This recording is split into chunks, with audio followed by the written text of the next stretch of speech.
Good morning everybody. ગઈકાલે આપણે પ્રવાહી પ્રકારના દ્રાવણો હોય ત્યારે આદર્શ દ્રાવણ અને બિન આદર્શ દ્રાવણ એ બેની ચર્ચા કરી. મિત્રો ઝડપથી રિપીટ કરું છું. આદર્શ દ્રાવણ કોને કહીશું આપણે?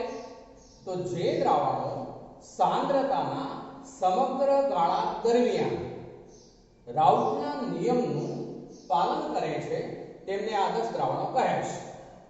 એમાં delta mixing M, delta mixing H તો ડેલ્ટા મિક્સિંગ H બરાબર 0, ડેલ્ટા મિક્સિંગ V બરાબર 0, એ જ પ્રમાણે A' B' P આ જે અંતરાણીય આકર્ષણ બળો હોય એના બરાબર જ A' P થયું. આમ આદર્શ દ્રાવણ માટે એ શરતો છે. બિન આદર્શ દ્રાવણ માટે આપણે મિત્રો શું કહ્યું? તો એ બધામાં જે દ્રાવણો સાંદ્રતાના સમગ્ર ગાળા દરમિયાન રાઉટના નિયમનું પાલન કરતા ન હોય તો તેમને બિન આદર્શ દ્રાવણો કહે છે. એમાં delta mixing H is not equal to 0, એટલે એનો અર્થ એવો થશે કે એમાં ધન વિચલન હશે ત્યારે ગ્રેટર ધેન 0 થશે, ઋણ વિચલન હશે ત્યારે લેસ ધેન 0 થશે. એ જ રીતે delta mixing V is not equal to 0, એમાં પણ ધન વિચલન હોય ત્યારે ગ્રેટર ધેન 0 થાય અને ઋણ વિચલન હોય ત્યારે લેસ ધેન 0 થાય. એ જ રીતે ધન વિચલન હોય ત્યારે એમાં રાઉટના નિયમને આધારે જે અનુમાનિત કરેલું જે બાષ્પ દબાણ હોય એના કરતાં બાષ્પ દબાણ હંમેશા વધારે મળશે, માટે ધન વિચલન ગણાશે. તો એનું કારણ A' B' જે આંતરાણવીય પારસ્પરિક ક્રિયાબળો હોય એના કરતાં નવું ઉદ્ભવતું એટલે કે લેસ ધેન A' B થશે, એટલે કે નવું ઉદ્ભવતું આકર્ષણ બળ જે છે ગ્રેટર ધેન થશે મિત્રો, ગ્રેટર ધેન A' B એટલે નવું ઉદ્ભવતું આકર્ષણ બળ જે છે એ નિર્બળ બનશે, જેથી વધુ પ્રમાણમાં બાષ્પીભવન થવાથી વધુ બાષ્પ દબાણ મળે છે. જ્યારે ઋણ વિચલનમાં શું થાય મિત્રો? તો એમાં A' B' જે આંતરાણવીય આકર્ષણ બળો હોય એના કરતાં જે નવું આકર્ષણ બળ બને A' B એ વધારે પ્રબળ હોય. વધારે પ્રબળ હોવાને કારણે તેના અણુઓ વધુ નજીક ખેંચાય માટે જ કદમાં પણ એમાં ઘટાડો થાય છે. એટલે એમાં delta mixing V is less than 0 લઈએ છીએ આપણે. તે જ રીતે તેમાં બાષ્પીભવન ઝડપથી નહીં થાય, બાષ્પીભવન ઓછા પ્રમાણમાં થશે, માટે બાષ્પ દબાણ અનુમાનિત રાઉટના નિયમને આધારે જે બાષ્પ દબાણ હોય એના કરતાં ઓછું બાષ્પ દબાણ મળે છે. આ મિત્રો આપણે ઝડપથી એનો રિપીટેશન કરીએ. એના ઉદાહરણો યાદ રાખીશું મિત્રો. આદર્શ દ્રાવણો માટે ફરીથી રિપીટ કરું છું. તો એમાં નોર્મલ હેક્સેન અને નોર્મલ હેપ્ટેન તેનું મિશ્રણ, બ્રોમો ઇથેન અને ક્લોરો ઇથેનનું મિશ્રણ, બેન્ઝીન અને ટોલ્યુઇનનું મિશ્રણ. જ્યારે ધન વિચલનની વાત કરીએ મિત્રો તો એમાં એસીટોન જે છે એની સાથે આપણે એક તો કાર્બન ડાયસલ્ફાઇડનું ઉદાહરણ લીધું હતું, એ બેનું મિશ્રણ હોય ત્યારે, અને બીજું ઉદાહરણ લીધું હતું ઇથેનોલ અને એસીટોનનું મિશ્રણ. એ ઉપરાંત પણ અન્ય આપણે ઉદાહરણો લઈ શકીએ જે મેં મૂકેલા છે. જ્યારે ઋણ વિચલનમાં મિત્રો ફિનોલ અને એનિલીનનું મિશ્રણ અને એસીટોન અને ક્લોરોફોર્મનું મિશ્રણ. ઉદાહરણો બધા યાદ રાખજો મિત્રો, ખાસ અગત્યના છે. હવે આજે આપણે અગત્યના બીજા સેક્શન ઉપર જઈએ છીએ. તો તેમાં અહીં સંખ્યાત્મક ગુણધર્મો એટલે શું? મિત્રો આપણે આગળ એવું જોઈ ગયા કે જ્યારે અબાષ્પશીલ દ્રાવ્ય પદાર્થને બાષ્પશીલ દ્રાવકમાં દ્રાવ્ય કરવામાં આવે છે ત્યારે દ્રાવકનું બાષ્પ દબાણ ઘટે છે.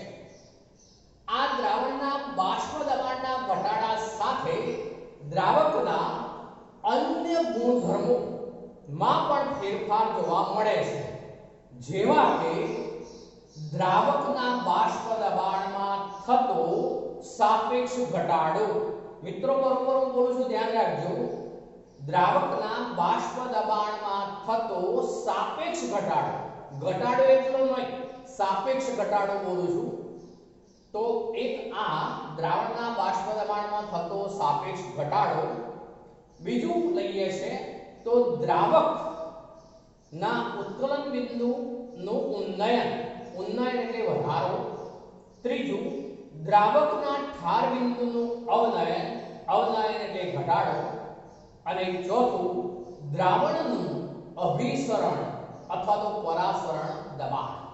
આ ચાર ગુણધર્મો મિત્રો એવા છે કે જે દ્રાવણમાં ઓગળી ચૂકેલા દ્રાવ્ય કણોની સંખ્યા, દ્રાવણમાં ઓગળી ચૂકેલા દ્રાવ્ય કણોની સંખ્યા પર આધારિત હોવાથી આ ચારેય ગુણધર્મોને દ્રાવણના સંખ્યાત્મક ગુણધર્મો કહે છે.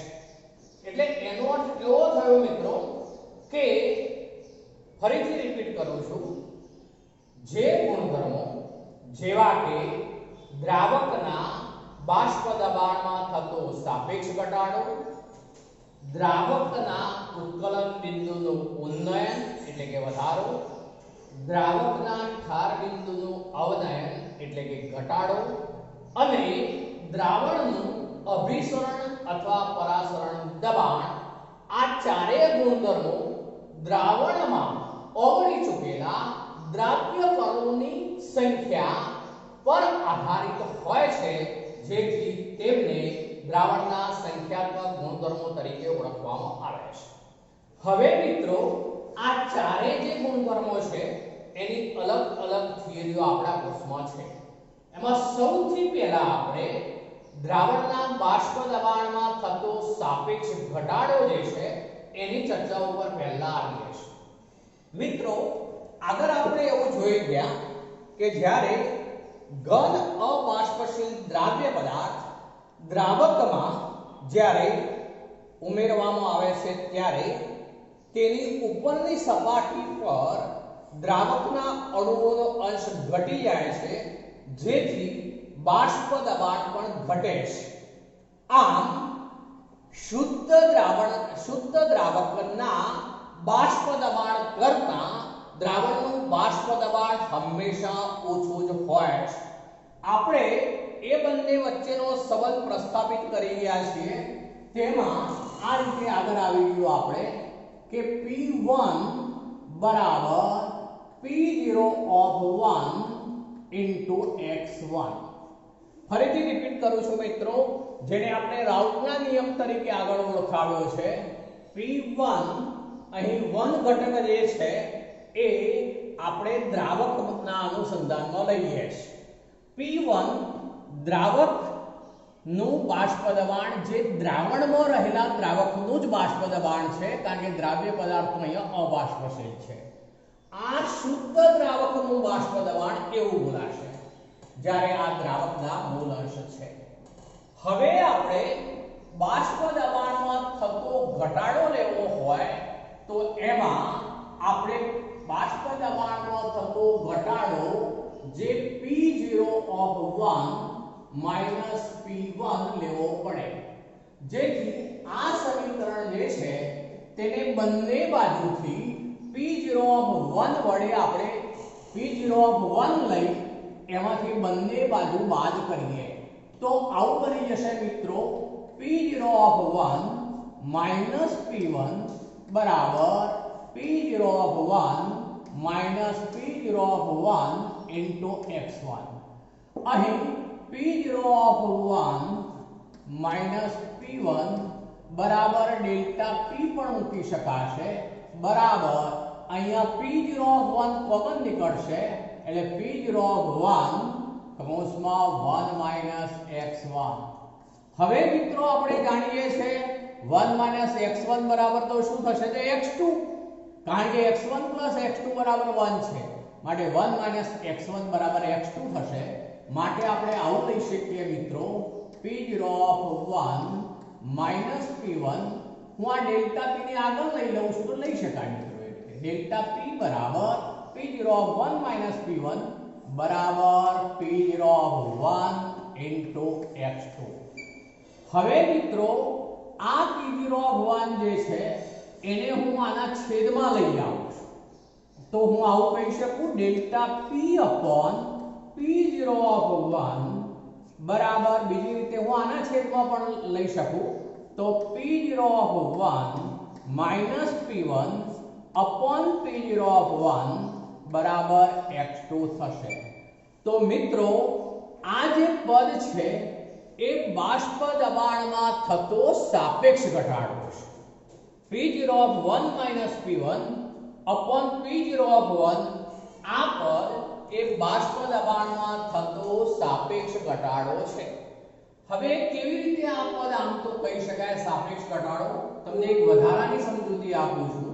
તો એમ કહી શકાય મિત્રો કે આપણે જ્યારે P01 બાષ્પ દબાણ હોય ત્યારે બાષ્પ દબાણમાં થતો ઘટાડો P01 માઈનસ P1 ગણાય। તો માટે જ્યારે શુદ્ધ દ્રાવકનું બાષ્પ દબાણ એકમ હોય ત્યારે કેટલો? તો મિત્રો શું થઈ જશે? 1 અંશમાં જશે 1 into P0 of 1 minus P1 upon P0 of 1 થઈ જશે અને માટે જ આ પદ જે છે એ બાષ્પ દબાણમાં થતો સાપેક્ષ ઘટાડા તરીકે ઓળખાશે। આના ઉપરથી મિત્રો એમ કહી શકાય કે જ્યારે ઘન પદાર્થ અબાષ્પશીલ હોય અને તેને ઘન પદાર્થ અબાષ્પશીલ જ હોય આવા અબાષ્પશીલ ઘન પદાર્થને જ્યારે બાષ્પશીલ દ્રાવકમાં ઓગાળવામાં આવે ત્યારે બાષ્પ દબાણમાં થતો સાપેક્ષ ઘટાડો દ્રાવ્યના મોલશ બરાબર હોય છે। મિત્રો ફરીથી બોલું છું, બરોબર ધ્યાન રાખજો। બાષ્પ દબાણમાં જ્યારે અબાષ્પશીલ દ્રાવ્ય પદાર્થ બાષ્પશીલ દ્રાવકમાં ઓગાળવામાં આવે ત્યારે બાષ્પ દબાણમાં થતો સાપેક્ષ ઘટાડો દ્રાવ્યના મોલ અંશ બરાબર હોય છે। આ જે છે મિત્રો એમાં આમાં તફાવત શું છે બરોબર જોજો। આ એવું કહેવાશે કે જ્યારે અબાષ્પશીલ દ્રાવ્ય પદાર્થ દ્રાવકમાં ઓગાળવામાં આવેલો હોય ત્યારે દ્રાવણમાં રહેલા દ્રાવકનું બાષ્પ દબાણ એ દ્રાવકના મૂલાંશના સમપ્રમાણમાં હોય છે। એ આના ઉપરથી કહેવાય। જ્યારે અહીંયા મિત્રો આવશે દ્રાવ્યના મૂલાંશના બરાબર હોય છે એટલે ડિફરન્સ પાડું તો ધ્યાન રાખજો। આને અચળાંક ગણી લઈએ, આ સપ્રમાણતા અચળાંક છે તો P1 is proportional to x1 થશે। એટલે આમાં એવું બોલાય કે અબાષ્પશીલ દ્રાવ્ય પદાર્થ શુદ્ધ બાષ્પશીલ દ્રાવકમાં ઓગાળેલો હોય ત્યારે દ્રાવણનું બાષ્પ દબાણ તે દ્રાવણમાં ઓગળેલા દ્રાવકના મોલ અંશના સમપ્રમાણમાં હોય છે।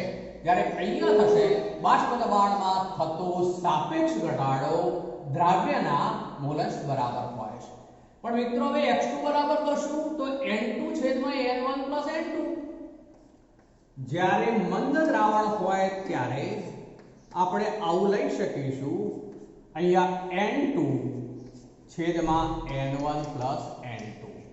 આ દ્રાવ્યના મોલ, આ દ્રાવકના મોલ વત્તા દ્રાવ્યના મોલ।